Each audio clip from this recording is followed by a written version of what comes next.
Star Wars enthusiasts, and welcome to my analysis of Season 2, Episode 9, The Crossing. It's Autism Awareness Month, so today I thought it would be a great day to make you all aware of just how much autism is crammed into this episode, allegorical and literal. When this episode aired last year, the only way I can describe it is I went onto the internet and there was just an outpouring of joy. Tech wasn't just another accidentally autistic coded character. No, the writers were committing to the spectrum representation, and thereby committing to the fans who felt so seen by Tech. Then they went on to completely destroy the souls of the fans by taking Tech out back and supposedly putting him into the ground, but that's a video for another day. Now, I do not consider myself part of the autistic community, but my life is very autistic adjacent. I have a lot of people in my life who are autistic, and I myself am on the neurodivergent spectrum, so I understand what it means to be properly represented in media. So naturally, the next time I watched this episode, I thought of the autistic people in my life, and I just started crying at random parts. Well, supposedly random, but they're not random, and I will show you the truth. This episode is way more than this one line. On the surface, this episode is very barren. The batch don't really accomplish much. They try to harvest a rare mineral from this mine, they get stuck in said mine, they escape, and also the marauder gets stolen. It's pretty bare plot-wise, but once you look at everything through an allegorical lens, every event that happens, and every frame, every shot reveals pages and pages of character insight that turns this meager episode into something more caloric. It's delicious. Now, one of the things that got me really focused on looking at this from a completely different angle was the title. I amused myself when watching episodes of The Bad Batch by finding all the ways the title can be applied to its episode. For example, Season 1, Episode 3, Replacements, has a title that refers to all of the following: the Batch needing to replace a part on the Marauder, Omega replacing Crosshair, Crosshair replacing the Batch with new squad members, the Empire replacing clones with conscripted soldiers, and I could probably find more. When I went through watching The Crossing, I realized that there isn't a plot-based reason for this title. Tell me which one of these conflicts brings to mind the word crossing. Having to mine for a highly explosive and volatile mineral in a nearly depleted mine, ship getting stolen, Lion King moment, getting trapped in said mine, falling into an aqueduct, and ending up in the middle of the mountain. The title doesn't make me think of any main plot points until I look at it from a completely character-driven angle. The meaning of the title becomes clear when I see this episode not as another fetch quest gone wrong, but as a study of grief, family relationships, and how those two things affect each other, and what can happen when not everyone processes things the same way. I've broken down the episode into two main allegories. The first is the allegory of the storm, and the second is the allegory of the mind. And I've done my best to show how these two allegories intertwine and dance with each other throughout the episode.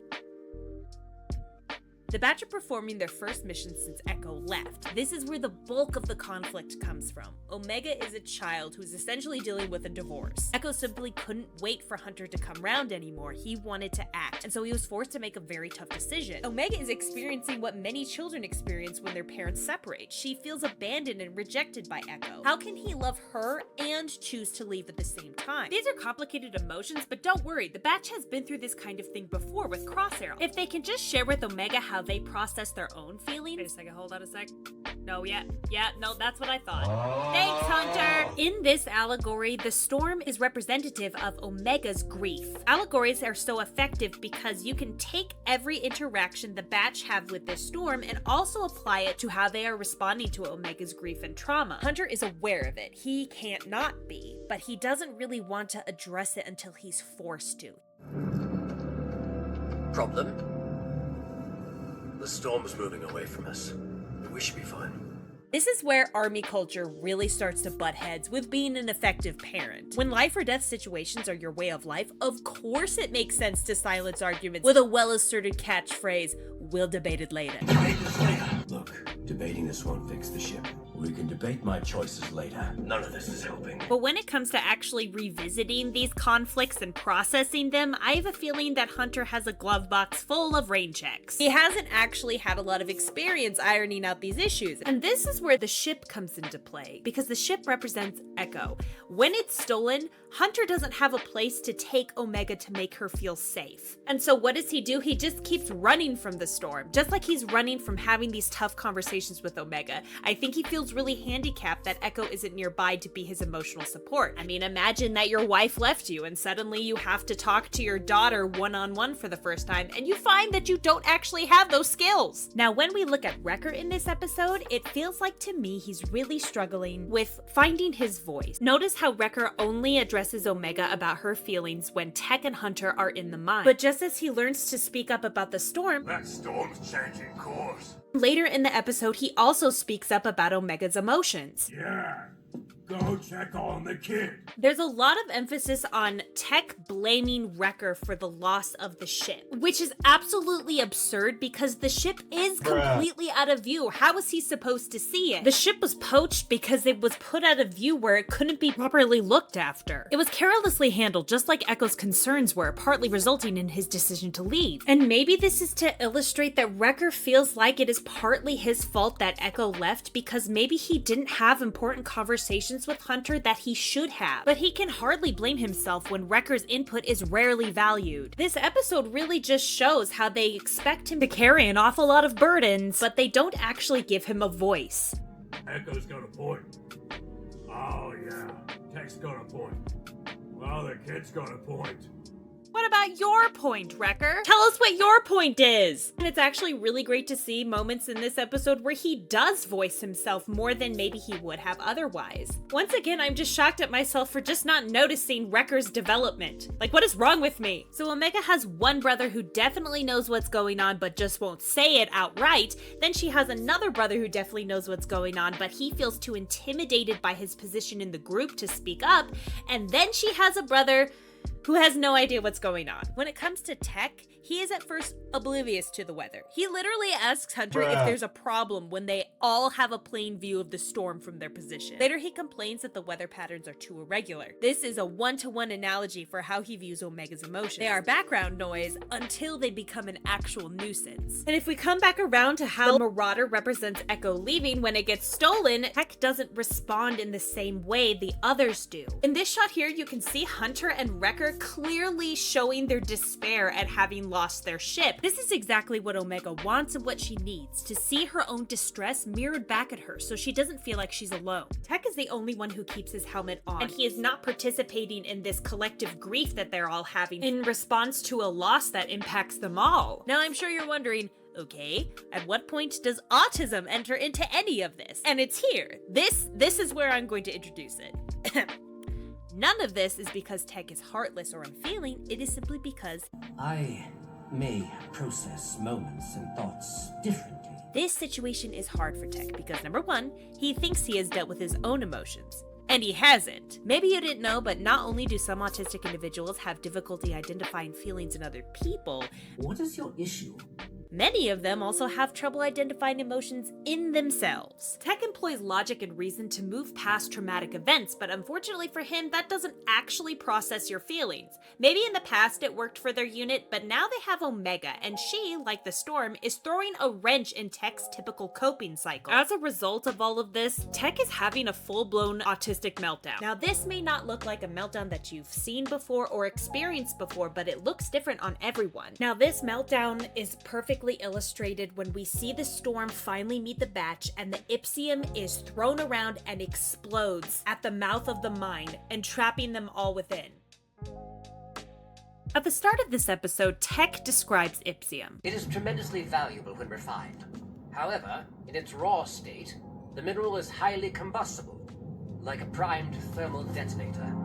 This definition applies perfectly to his emotions as an autistic individual. When unrefined and jostled about, a chain reaction can occur, resulting in a meltdown. Tech's emotions are also reflected in the role of Ipsum in this conflict. The mine is apparently depleted of the mineral. There's very little on the surface. Even Tech's instruments have a hard time detecting anything, much how Tech struggles to identify feelings in himself. When he and Hunter find Ipsum, they call on Omega to extract it. This helps us to visualize how Omega feels when interacting with Tech. She has to extract extract any amount of emotion from him that she can, and it's a tricky and awkward process. The Ipsum is then given to Wrecker to hold. This is a detail that I think speaks volumes about Tech's coping cycle in years past. Tech uses Wrecker as an outlet because Wrecker can be easily provoked into an emotional response. Tech is using Wrecker as a sort of emotional canvas to throw his emotions at so that they have some sort of outlet. He's essentially giving the burden of expressing his emotions to Wrecker, which is just perfectly illustrated by making him in charge of carrying and protecting the Ipsum at all times. Now, I want to emphasize that Tech doesn't do this because he's a jerk. He's doing this because this is how he copes. It's not like the Kaminoans had therapy for him. Tech's nature is to teach people, and now with Omega in his life, he's trying to teach this coping mechanism to her, but it's not enough for her. And frankly, it's not very effective for him either. You need to actually feel those feelings, Tech. You can't just give them to Wrecker to feel, because then they end up blowing up and trapping everyone in a mine. The conflict comes to a head here because now Omega is looking for validation and comfort from two grievances. She's now lost her home along with Echo, and though Tech is trying to comfort Omega, he's actually gaslighting her, which makes Omega frustrated. But then she starts angrily drilling into him, looking for commiseration, which understandably Tech does not appreciate and does not react well to. These moments where we see her extracting Ipsum perfectly illustrates how she is also digging for Tech's emotions. She wants to be able to see them on the surface level, but unfortunately for her, Tech could not get them there even if he wanted to. One of the purest things about Tech's design is that he actually is never fully masked up. His eyes are always on display. To me, this is to illustrate that Tech doesn't mask. He is who he is at all times. And in case you didn't know, masking is a term neurodivergent individuals use when referring to how they perform to be accepted by the rest of society. Omega would prefer it at this moment if Tech just masked and performed for her, but he's never had to do it in the past for his brothers, so he isn't about to do it for her, and he shouldn't have to. But because Tech will not mask and perform for her, she struggles to see his true feelings about anything, and it's making her feel like he doesn't care at all. But as we know from the famous line in this episode, Tech does indeed have an enormous and beautiful heart at his center. The problem is that in order to see it, Omega needs to do more than look on the surface. There is a beautiful moment where Omega shuts off her lantern and calms herself down for a moment, and when she does this, she notices something. In a very symbolic gesture, she brings down a small portion of the wall that is between her and the Ipsum and squirms her way inside the cavern. Just like how she was the only one able to wedge herself up into the support beam to extract the Ipsum there, Omega is the perfect fit for this small opening that will eventually lead down to the heart of the mountain and the heart of Tech himself. But before Omega can find the biggest collection of Ipsum of all, something needs to push them both to take that leap of faith. For Omega, it's her desire to be an important part of Tech's life, and for Tech, it's his realization that he doesn't want to live his life if Omega isn't a part of it. They both are reaching out for the same thing, essentially. They just can't quite make the connection that works for them. The aqueduct they land in is a great visualization of Tech's strong undercurrent of emotions that are gushing around inside, big sklooshes of emotion that skloosh out to rest in a tranquil pool that houses his very core. This stunning visual brings me to tears every time I see it. That's how vast Tech's depth of feeling is. I'm brought to tears again when I think about this shot here in the context of this allegory.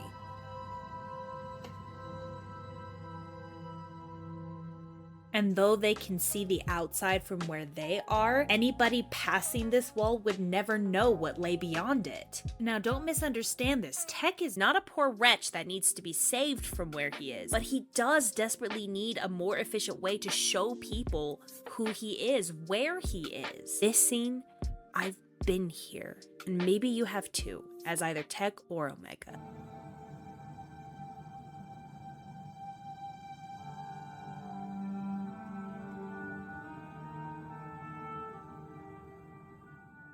I can't speak as someone with autism, but I know many people near and dear to me who are on the spectrum. And the hardest part is being forced constantly to perform for a world that is never willing to show the same courtesy. It's always give me what I want and rarely show me what you have to give, and I will accept it as good enough. A good way to look at this is to think about how Tech shows affection. He doesn't hug Omega, ever. And though many of us would want to see that because that's how we expect two people who love each other other to show that they love each other. That's not what Tech wants to do. So he won't hug Omega, but what he will do is put a hand on her shoulder. That's his offering of physical affection, and it's perfectly valid. And here, this is his offering of emotional connection. Once he learns that Omega needs this connection, he is willing to give it to her. He just needs to find his own way. And the way he chooses to do it is in a singular strategic display that Tech did because he loves her and doesn't want her to feel like there's a wall between them. And he continues to try to have these strategic moments, and we see one at the end of the very next episode when he spends just that extra few seconds to touch base with her. And since he was willing to do this for her, what he was trying to teach her finally is able to sink in. She was rolling her eyes before because it all felt like a lecture, but now that they have broken down the barriers keeping them apart, she is able to receive a powerful lesson that she will need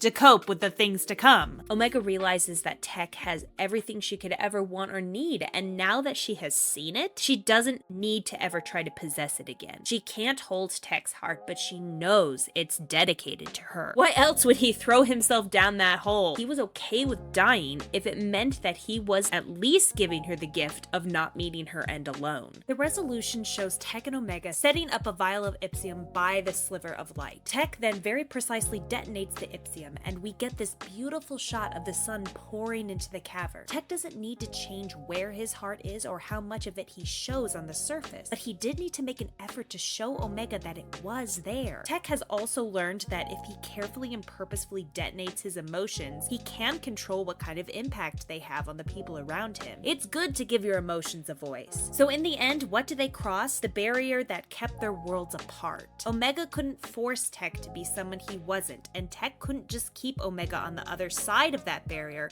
if he wanted to be in her life. I also consider this little moment where Wrecker uses Tech as a support as an apology to Wrecker. Wrecker really had a hard this episode.